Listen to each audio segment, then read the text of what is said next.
Good morning, everyone. We live in a world that constantly bombards us with reasons to worry.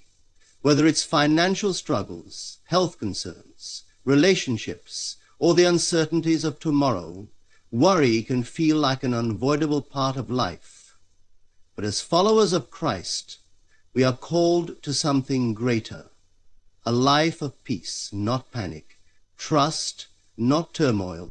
The mind is the gateway through which all experiences enter, shaping the world around us. What we dwell upon, we bring to life. If one allows worry to take root, it manifests as restlessness, fear, and limitation. But when the mind is disciplined, when it surrenders the habit of anxiety and assumes the state of peace, life begins to unfold in harmony with that assumption. To release worry is not to ignore the conditions of life, but to recognize that the external world is only a reflection of the internal state. If one desires peace, it must first be established within. The great secret is this: the world does not create the state of mind creates the world. The anxious soul believes that by controlling circumstances, it will find relief.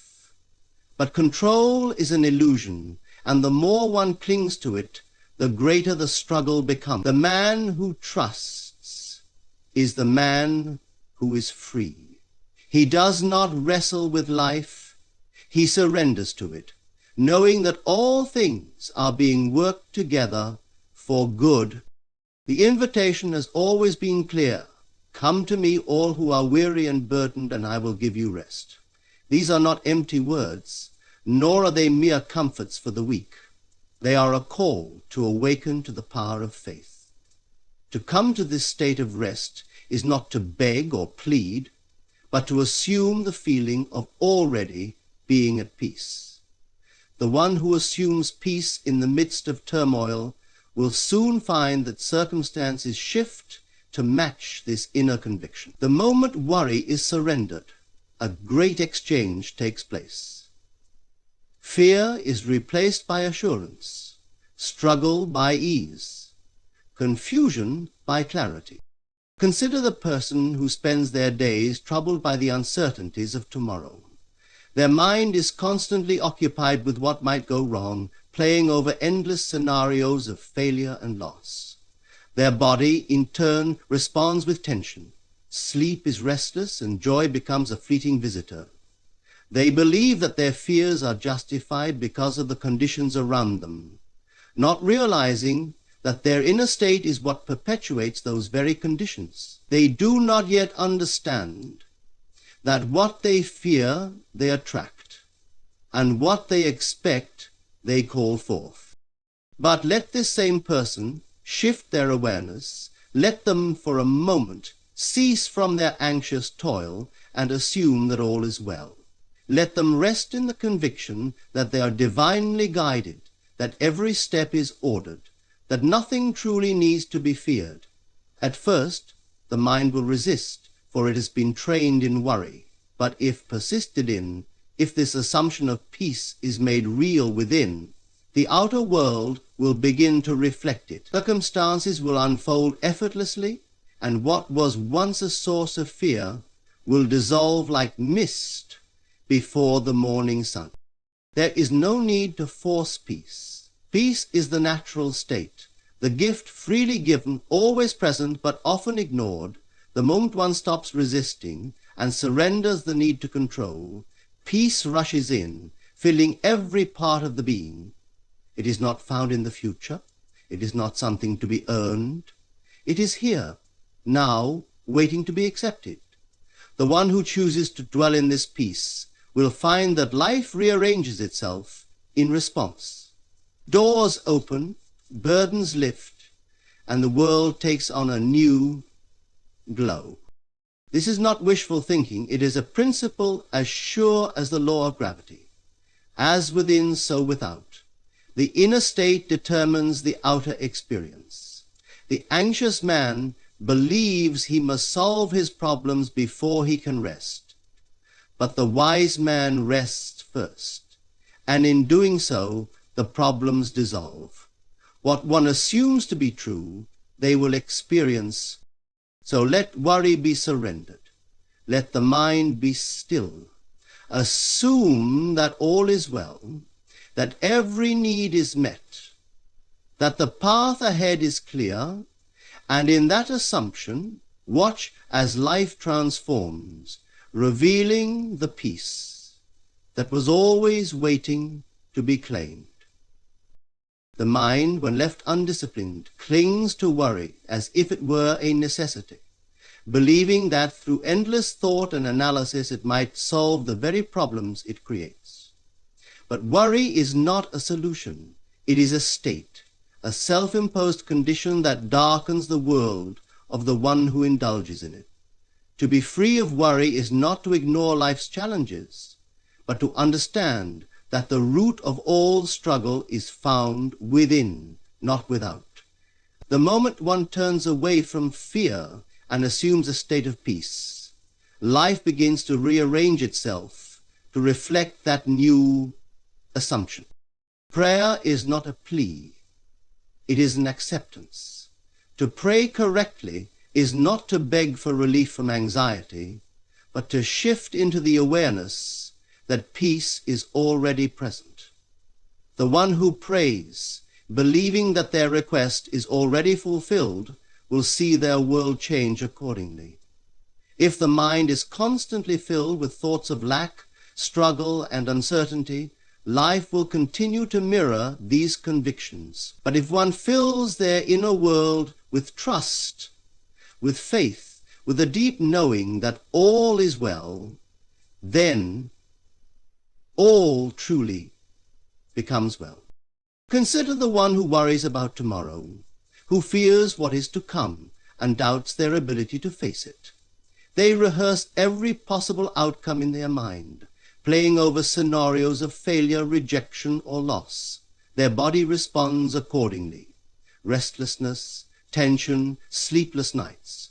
They mistake this worry for preparation, as if by dwelling on their fears they might somehow prevent them from coming to pass. But in truth, they are doing the opposite. They are calling forth the very reality they wish to avoid. The world does not shape thought. Thought shapes the world. Let them for a moment shift their attention. Let them assume that all is unfolding in perfect order, that life is conspiring for their good, that nothing is out of place. At first, the mind will resist clinging to its old habits of worry, but if they persist in this new state, something miraculous happens. The outer world begins to change. The very things they once feared lose their power. Paths open where before there were only obstacles. People, opportunities, and circumstances shift, aligning in ways that seem almost too perfect to be coincidence. But it is no coincidence. It is law. And law is only life tuition of the law, and it is a law. Faith is not blind. It is the highest form of vision. It is the ability to see what is not yet visible to the eye, but is already real within. When one trusts in the unseen, they give life to it. They do not wait for evidence to believe. They believe, and then the evidence appears. The one who replaces worry with prayer, not a prayer of desperation, but of quiet confidence, steps into this higher vision. They no longer pray as one in need, but as one who already possesses all they require. And because they assume this to be true, it becomes true. There is no greater test of faith than to trust when all around seems uncertain. But this is precisely the moment when trust is most powerful. The man who sees peace only when circumstances are favorable has not yet understood the power within him. True faith is the ability to rest in the assurance of peace, even in the face of uncertainty. It is knowing that what is assumed in the mind must in time manifest in the world. When the mind is filled with the word of truth, there is no room for fear. The words we hold within shape the reality we experience. If one repeats words of doubt, of fear, of insecurity, they bind themselves to a life that reflects those very things. But if they instead fill their mind with words of assurance, with promises of peace, with declarations of trust, then the world must conform. The one who dwells in the reality of peace within will see peace unfold without.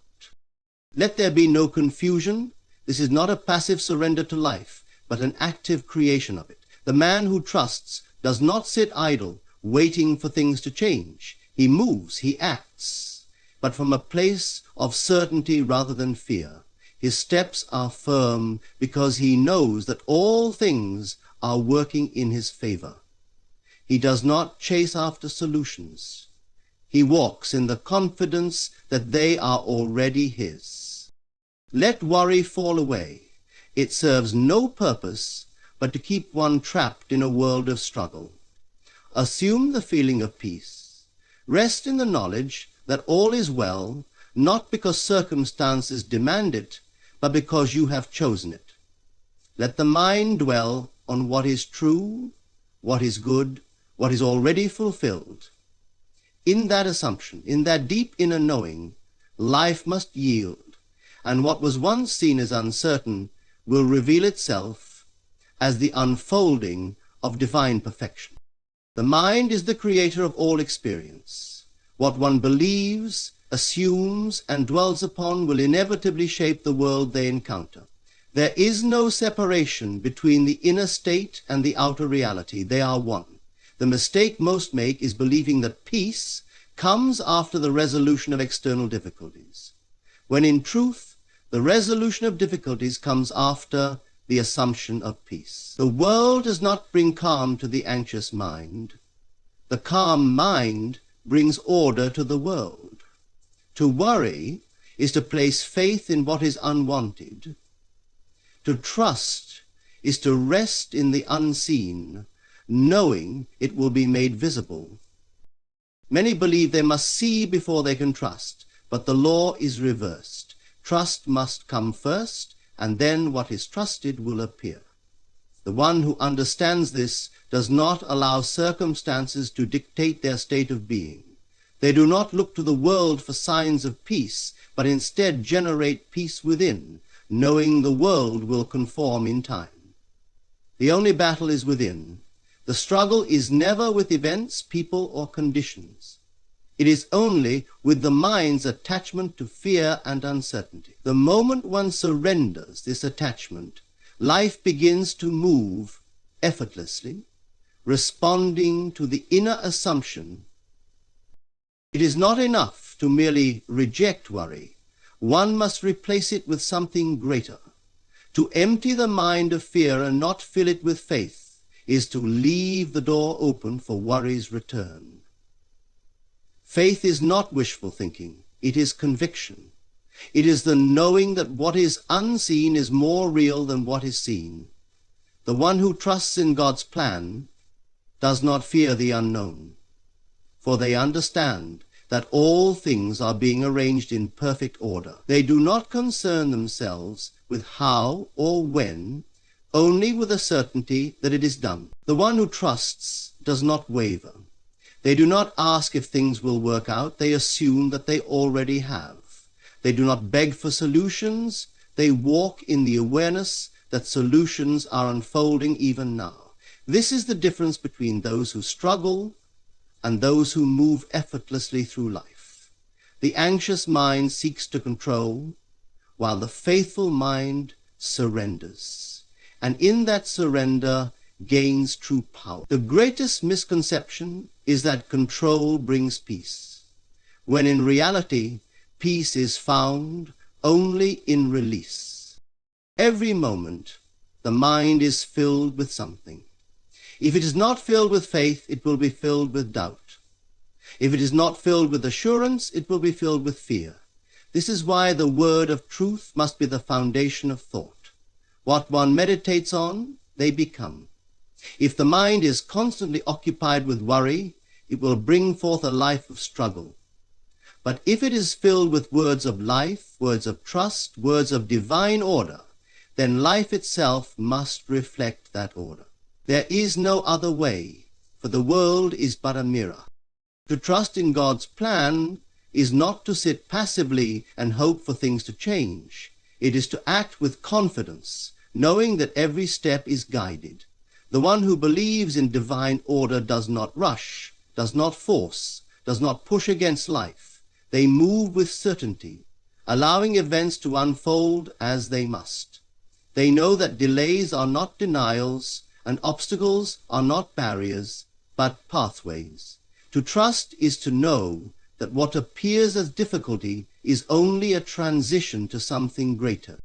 The mind that remains steadfast in trust is unshaken by the temporary fluctuations of the world. It is not swayed by appearances, for it understands that appearances are fleeting. The one who truly trusts does not say, "I will believe when I see," but rather, "Because I believe, I will see." This is the difference between the one who lives in peace and the one who lives in anxiety. The anxious wait for external reassurance, but the faithful create their own certainty from within. Let the mind be filled with thoughts of peace. Let the heart rest in the knowledge that all is well, not because the world declares it, but because it has already been declared within. Do not look outside for proof. Let the proof be the unwavering trust that all things are working together for good. And in that trust, watch as life transforms, as what was once feared dissolves, and as every step reveals the perfection that was always there, waiting to be seen. The mind is the source of all experience. What one continually impresses upon it will, without fail, take form in the world. It is not the outer conditions that shape a man's life, but the inner convictions he holds. To live in fear is to create a world of uncertainty. To dwell in trust is to step into a life of divine ardor. The mind, if left undirected, will wander into doubt, for it has been conditioned to seek evidence of limitation. But the one who takes control of thought, who fills the mind with truth, will see the undeniable reality of faith made visible. Worry is the misuse of imagination. It is the act of picturing what is unwanted, of dwelling upon that which one does not wish to experience. And yet, by the very act of giving it attention, it is brought to life. The anxious man believes he must prepare for the worst, but in doing so he aligns himself with it. The faithful man, however, understands that what is assumed within must be expressed without. He does not concern himself with how things will unfold. He simply knows that they will, and that they will do so in perfect harmony. Words shape thought, and thought shapes the world. If one speaks of fear, of lack, of difficulty, they cement those realities into place. But if one continually affirms peace, abundance, and divine guidance, they shift their consciousness to a higher state, and life responds accordingly. There is no need to force change in the external world. One must simply change within, and the outer world will follow. This is the great secret. The only thing that must be mastered is thought. The rest will take care of itself. There is a reason that faith comes by hearing, for what is heard repeatedly becomes embedded in the subconscious. If one listens to words of fear, they will live in fear. If one meditates on words of truth, they will live in truth. The wise man surrounds himself with that which affirms his highest state. He does not entertain doubt, for he knows that doubt is the seed of failure. Instead, he fills his mind with words of assurance, and in doing so, he builds an unshakable foundation. The one who truly understands this does not seek peace from the world. They bring peace to the world. They are not swayed by circumstances, for they know circumstances are merely reflections. If they desire change, They do not struggle against what is seen. They transform what is unseen. The realm of thought, the only place where real change occurs. The weak man is ruled by what his eyes perceive. He believes what is before him to be fixed, unchangeable, independent of his own state of being. But the one who is awakened knows that everything he experiences is the result of his own inner activity.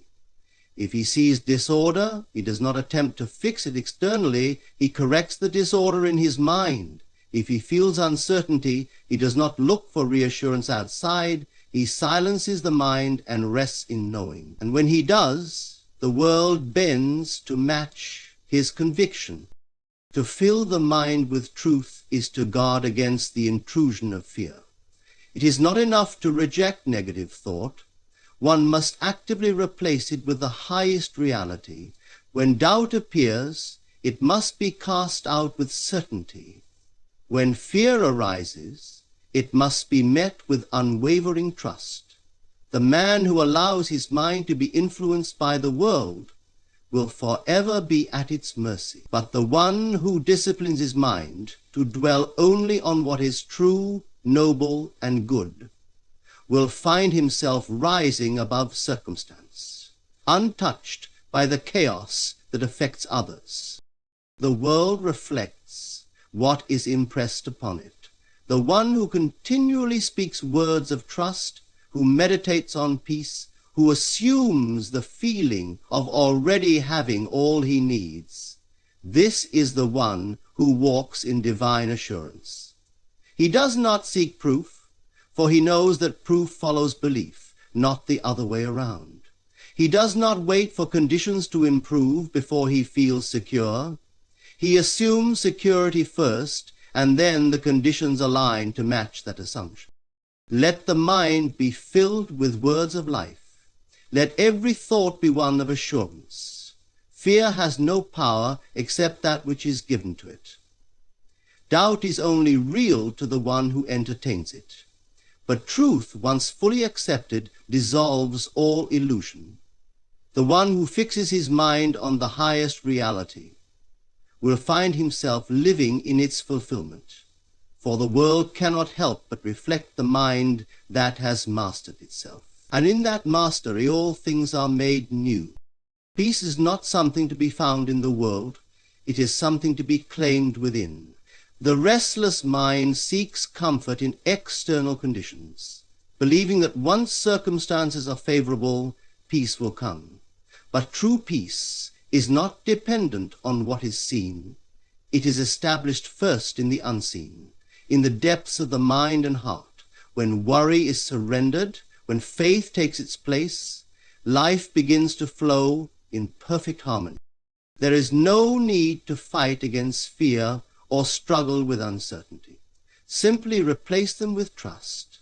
Fill the mind with thoughts of divine order, with words of assurance, with the unwavering belief that all things are working together for good. The world will reflect what is most deeply held within. If one assumes peace, they will experience peace. If one dwells in faith, they will walk in the fulfillment of that faith. The choice is always present.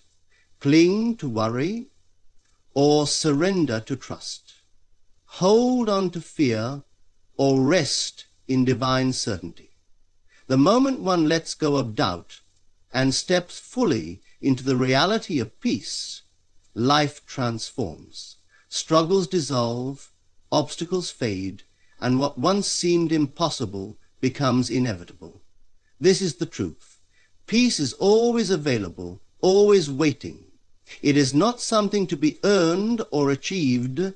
It is something to be accepted. And the moment it is accepted, it becomes real.